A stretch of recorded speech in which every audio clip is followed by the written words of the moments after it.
Today we will be shooting our first episode of our Spotlight on Local Artists series. Yay!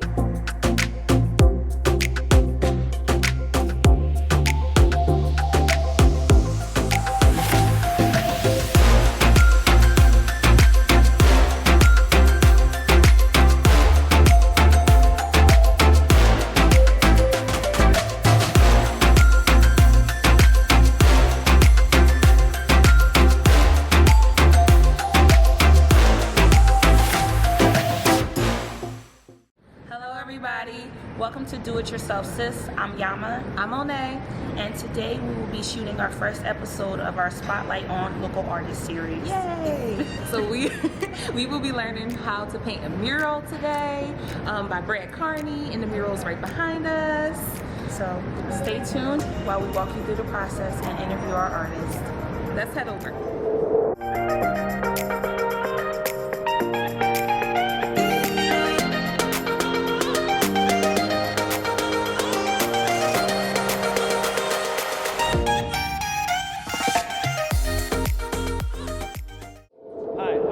Brad Carney. I'm here at the Mural Arts Philadelphia mural site. I've been with Mural Arts Philadelphia for about 18 years, and I'm a muralist and an art educator. Fun fact, I used to work with Brad back in the day, so you know, this is like a reunion. All those professional development meetings and growth, it's been wonderful. Yes. So Brad, can you tell us how many murals is in the city of Philadelphia? Well, the city of Philadelphia is the mural capital of the world. We have over 4,000 murals at the moment, and we continue to keep growing.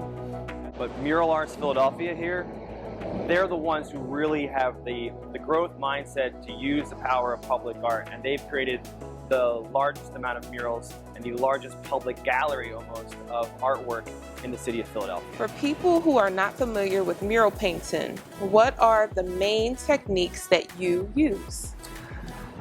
For mural painting, especially here in Philadelphia, we use a variety of techniques, the newest being this cloth material. You can prime this special cloth material and paint on it directly. You can even do some ghost printing or high resolution printing on it and take someone else's image or your own and glue that up to the wall, and it'll last a really long time. So that's a really fun way of doing things, but old school methods, as you would call it, is the grid. That's 1-inch grid on a piece of paper versus a 1 foot or 2 foot grid on the wall, and that's what we used here on this for most of the background. So this is two-part process of a grid method where we drew everything by hand, and then the figurative elements have been used in that new Philadelphia style cloth technique. So let's talk about the cloth. This is Helon. It's a polyfibrous material, so it's not woven, it's just a bunch of fibers all together, and you can imagine like tea bag material or dryer sheets, but in 5-foot rolls. So someone back in the day found out a way that if you prime this, right, because it's fibrous when you first get it, but once you prime it, it becomes a paper-like material, and it's so thin that when you paint on the wall or you paint on the cloth and glue it to the wall, it sucks in and you're still getting some of the texture that's pretty close. So for the untrained eye from a distance, you probably can't see too much of a difference. But of course, for the artists who are working in this medium, you'll be able to see if an artist used this. We did something a little bit different where we cut out these shapes. Usually you would have the whole mural created on the cloth and you would glue up each panel much like either wallpaper, or some other kind of glued surface for vinyl installation. So this was a different kind of experience. We wanted to play with collage almost and have some fun there. Right here is going to change into a shadow. So we're just going to paint all that in, and we'll leave a little bit of the tree, so color is compared to that. It's different, right? Yeah. Alright, so all that can just get painted.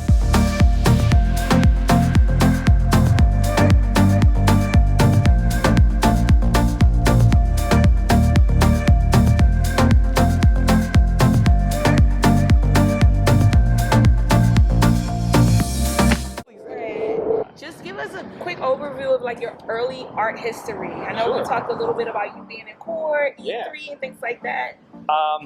Basically, for me, murals are just a means to get people together, have fun, grow, learn, and that all came from where I came from, out in West Philadelphia, a suburb called Lansdowne, at a high school called Penwood.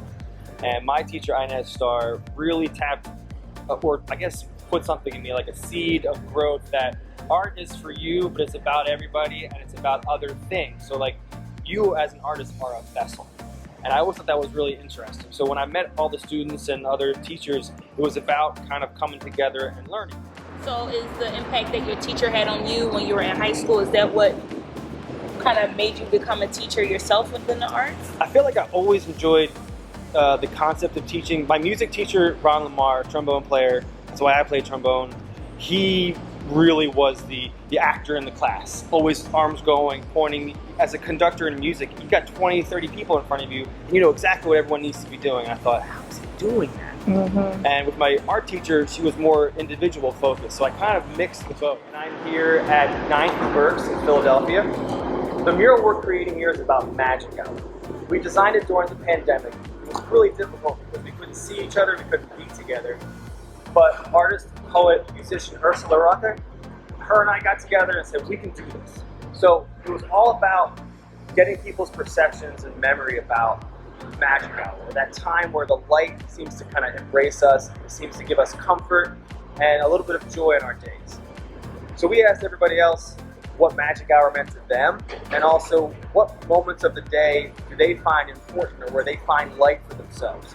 So in the end, we have about a dozen figures in different setups, from reading and finding personal time, hugging your grandma, because that's something you couldn't do during the pandemic, just studying science and tying even your son's shoes. With that, we found those special moments. We asked people about them to create poems, to create haikus.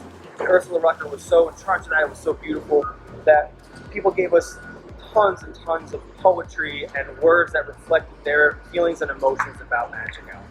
In the end, we designed something that tried to use the words, feelings, the atmosphere of the whole neighborhood here, because it's a transitional growth out of Temple University right now. The mural kind of reflects that transitional space between our neighborhoods here in Philadelphia and the community, but also the growing university and those kinds of students as well. So this is a chance for all of us to know that we're all together figuring things out and growing one at a time. So we have the tree. This is the old neighborhood here of the Norris homes. The Norris homes were lower income housing at the time, from probably like at least 50 to 100 years ago, and over time Temple has been growing into the neighborhood. So this is more of like the neighborhood where we are now, where there's old school, you know, red brick, but you got these push out things. So I was trying to play with the old versus the new. We got a tree for nature, but we also got the city, and that space is right down the street at 8 p.m. And of course the I-beam also reflects how it kind of holds up. Ties it into Oh, yeah. That arch doesn't really quite make sense if you look behind you, looking through two arches into another arch that looks down right into the city of Philadelphia. Nice. So we're hoping that mural looks like that design. It's coming together. It's good. It's all about the drop shadows.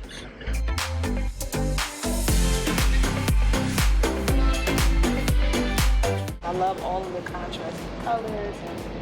Yeah, and how you incorporated the elements of the bridge and the pipe into the mural. Because me and Yama just was saying we really thought that was a beam part of the bridge. And we was freaked out. It's just like really cool.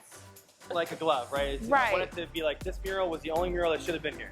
Right. It's because I used things that are directly across the street. It did. It's really, really nice.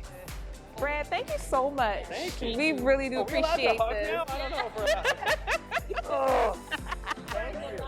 Oh, Thank you so much, Brad. Thank you. Yeah. Follow me on Instagram. Yes. Brad Carney. We'll have I've never done that. We'll have all Brad's information and handles on our blog, so you can kind of check Brad out, and we'll have a little bio about Brad and what he does. So yes, so Stay tuned for our next Artist Spotlight series.